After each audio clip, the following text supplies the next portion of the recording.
Hi everyone, welcome to learn English everyday YouTube channel. நம்ம புதுசா இப்போ ஒரு லெசன்ஸ் வந்து ஸ்டார்ட் பண்ணியிருக்கோம். அது என்ன அப்படின்னா, நிறைய பேருக்கு இங்கிலீஷ் உச்சரிப்புகள் கத்துக்கிட்டாலும் எனக்கு எழுதும் போது ஸ்பெல்லிங் மிஸ்டேக் வருது அப்படின்னு சொல்லிட்டு நிறைய பேர் கமெண்ட்ஸ்ல சொல்லியிருந்தீங்க. ஸோ ஸ்பெல்லிங் பொறுத்த வரைக்கும் இந்தந்த உச்சரிப்புகள் இந்த எழுத்துக்கள் கூட வரும் அப்படின்றதுக்கான ரூல்ஸ் வந்து இங்கிலீஷ்ல இருக்கு.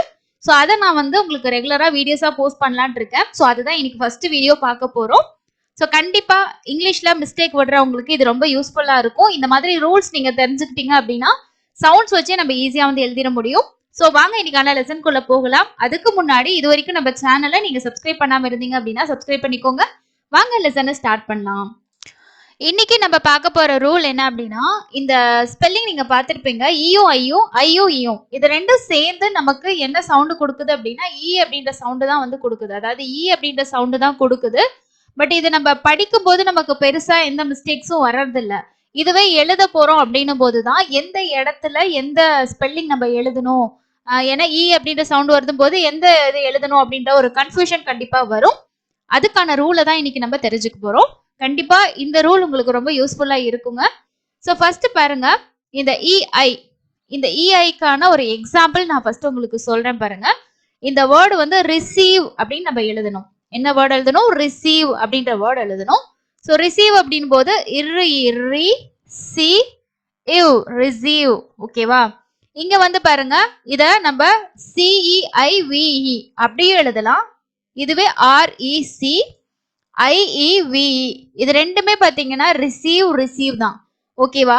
ஆனா இதுல எது கரெக்டான ஸ்பெல்லிங் பாத்தீங்கன்னா ஃபர்ஸ்ட் இருக்கிறது கரெக்டான ஸ்பெல்லிங், செகண்ட் இருக்கிறது தப்பான ஸ்பெல்லிங், ஓகேவா?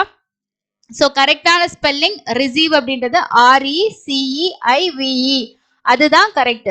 இதுவே நீங்க CEI எழுதுறதுக்கு CIE, ஆனா ரெண்டுமே படிக்கும் போது ஒரே சவுண்டு தான் வருது. ரிசீவ் தான், பட் ஸ்பெல்லிங் வைஸ் நம்ம பார்த்தோம் அப்படின்னா ஃபர்ஸ்ட் இருக்கிறது தான் கரெக்ட். இப்போ இந்த ஐக்கு ஒரு எக்ஸாம்பிள் பார்க்கலாம் பாருங்க. சீலிங். ஸோ சீலிங் அப்படின்னு நம்ம எழுதணும். CEILING, ceiling, ceiling. இங்க ஐக்கு வந்து பாத்தீங்கன்னா இ சவுண்ட், சி சவுண்ட் தான் வருது, ஓகேவா? சீலிங், இதுவும் சீலிங் தான், ஓகேவா? இப்போ எது கரெக்ட் அப்படின்னு பாத்தீங்கன்னா ஸ்பெல்லிங் ஃபர்ஸ்ட் இருக்கிறது தான் நமக்கு ஸ்பெல்லிங் கரெக்ட், செகண்ட் இருக்கிறது தப்பு. இப்போ நம்ம சவுண்டை மட்டும் வச்சுட்டு நீங்க அந்த வேர்டை எழுத போறீங்க அப்படின்னும் போது கண்டிப்பா இந்த மாதிரி உங்களுக்கு ஸ்பெல்லிங் மிஸ்டேக் வரதுக்கு வாய்ப்பு இருக்கு. இப்போ இந்த ஸ்பெல்லிங் மிஸ்டேக் வராம எழுதுறதுக்கான ரூலை நான் உங்களுக்கு சொல்றேன் பாருங்க. இது ரெண்டோட சேம் உச்சரிப்பு வந்து பாத்தீங்கன்னா இ அப்படின்ற உச்சரிப்பு தான், சேம் உச்சரிப்பு தான். ஸோ அதுல எந்த மாற்றமும் இல்லை, ஸ்பெல்லிங் மட்டும்தான் மாறுது, அதை ஞாபகம் வச்சுக்கோங்க. ஸோ இம்பார்ட்டன்டான டிப்ஸ் என்ன அப்படின்னா, இந்த இயும் ஐயும் இருக்கு பாத்தீங்களா, இஐ அப்படின்ற இந்த இது வந்து எது கூட வரும் அப்படின்னா சி கூட, சிக்கு அடுத்ததான் வந்து இஐ தான் வரும், ஓகேங்களா? ஸோ இதுதான் இம்பார்ட்டன்டான ரூல், ஞாபகம் வச்சுக்கோங்க. சிக்கு அடுத்து இந்த ஈன்ற சவுண்டு, ரெண்டு எழுத்து ஈன்ற சவுண்டு வரப்போகுது அப்படின்னா அதுக்கு நம்ம வந்து இஐ தான் எழுதணும், ஓகேவா? இதுவே இந்த ஐஇ இருக்கு இல்லையா, ஸோ இஐக்கு நம்ம பார்த்துட்டோம், சி கூட பிளஸ் வந்து இஐ, இதுதான் வரும், ஓகேவா? இதுதான் இம்பார்ட்டன்ட் ரூல், என்ன இம்பார்ட்டன்ட் டிப்ஸ், ஞாபகம் வச்சுக்கோங்க.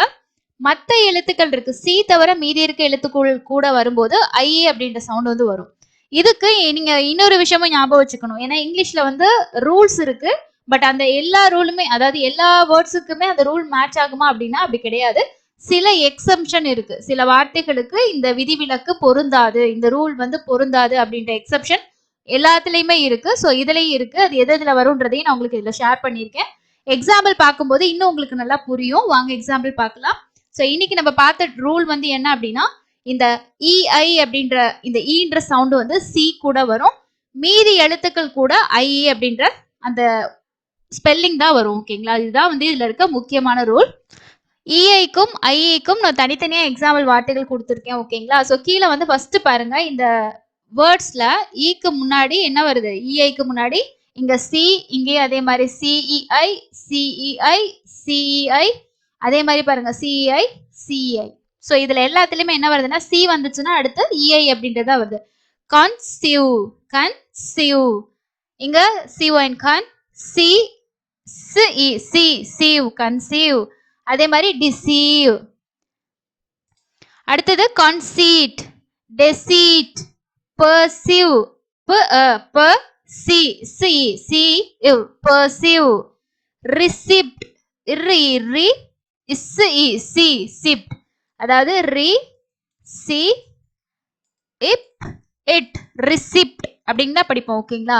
சோ இங்க எல்லாமே பாத்தீங்கன்னா ஈன்ற சவுண்டுக்கு நம்ம ஈஐ யூஸ் பண்ணிருக்கோம். ஏன்னா ஈஐக்கு முன்னாடி சி தான் வரும். ஓகேவா? இதுதான் ரூல் இன்னைக்கு நம்ம கத்துக்கிட்டது. இதுவே வந்து மீதி இருக்க எழுத்துக்களுக்கு எல்லாமே நான் என்ன சொன்னேன்னா ஐன்ற அந்த உச்சரிப்பு தான் நம்ம எழுதணும். அதாவது அந்த ஸ்பெல்லிங்கை தான் நான் எழுதணும்னு சொல்லியிருந்தேன்.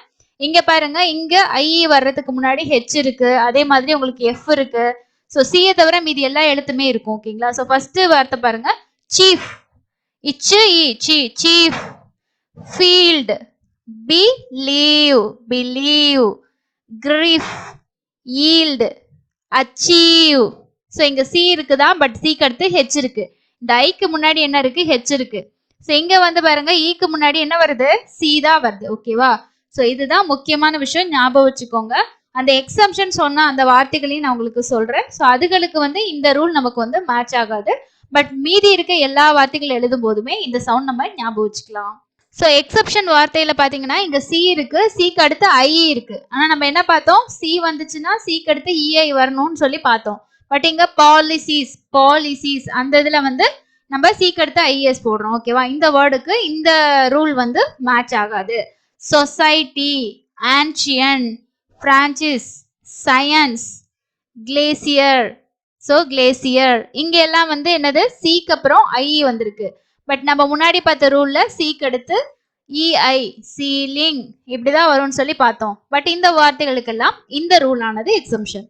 ஸோ இந்த மாதிரி உங்களுக்கு ஸ்பெல்லிங் மிஸ்டேக் வருது அப்படின்னா, எனக்கும் ஸ்பெல்லிங் மிஸ்டேக் வருது, அதை கரெக்ஷன் பண்ணிக்கணும்னா இங்கிலீஷ்ல எழுதுறதுக்கான அந்த ரூல் இருக்கு பாத்தீங்களா, இந்த எழுத்து இது கூட தான் வரும், இந்த இடத்துல இதுதான் எழுதணும், இது சைலண்டா வரும். இந்த மாதிரி ரூல்ஸ் நம்ம தெரிஞ்சுக்கிட்டோம் அப்படின்னா ஓரளவுக்கு நம்மளோட ஸ்பெல்லிங் மிஸ்டேக்கை நம்ம குறைச்சிக்கலாம். அண்ட் வந்து நம்ம கத்துக்கிட்ட உச்சரிப்பை வச்சும் நம்மளால எழுதி படிக்க முடியும். ஸோ தொடர்ச்சியா நான் இதை போஸ்ட் பண்ணலான் இருக்கேன். இந்த லெசன் உங்களுக்கு எப்படி யூஸ்ஃபுல்லா இருந்துச்சா, புரிஞ்சுதா இல்லையா அப்படின்றத கமெண்ட்ஸ்ல கண்டிப்பா ஷேர் பண்ணுங்க. அடுத்தடுத்து இன்னும் நிறைய யூஸ்ஃபுல்லான வீடியோஸ் மேக் பண்ணி உங்களுக்கு டீச் பண்றதுக்கு அது ரொம்ப ஹெல்ப்ஃபுல்லா இருக்கும். உங்களோட ஒவ்வொரு ஃபீட்பேக்குமே இன்னும் நிறைய உங்களுக்கு யூஸ்ஃபுல்லான லெசன்ஸை கொடுக்கறதுக்கு மோட்டிவேஷனலா இருக்கும் அப்படின்னு நான் நினைக்கிறேன். ஸோ சேனலை சப்ஸ்கிரைப் பண்ணிட்டு லைக் பண்ணுங்க, ஷேர் பண்ணுங்க. இன்னொரு யூஸ்ஃபுல்லான லெசன்ல மீட் பண்ணலாம். தேங்க்யூ.